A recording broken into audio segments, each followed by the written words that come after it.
विशाळगडावरील अतिक्रमण हटवण्याच्या कारवाईला हायकोर्टाकडून स्थगिती। भर पावसात बांधकामावर हातोडा कशासाठी? हायकोर्टाचा सरकारला सवाल।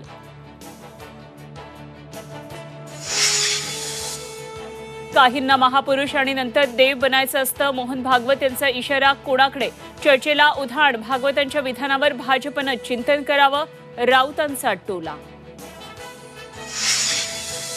राज्यातील महामार्गाची चाळण, खड्डे आणि संथ गतीनं सुरू असलेल्या कामांमुळे प्रचंड वाहतुकीची कोंडी, प्रवाशांमध्ये संतापाचं वातावरण। गरोदर महिलेला जेसीबीतून रुग्णालयात नेण्याची वेळ, गडचिरोलीतल्या भामरागडमधला धक्कादायक प्रकार, रस्ता वाहून गेल्यानं गरोदर महिलेचे हाल। आरटीई प्रवेशाबाबतचा अध्यादेश मुंबई हायकोर्टाकडून रद्द, शालेय प्रवेशाबाबत अचानक निर्णय घेणं घटनाबाह्य, हायकोर्टानं राज्य सरकारला फटकारलं।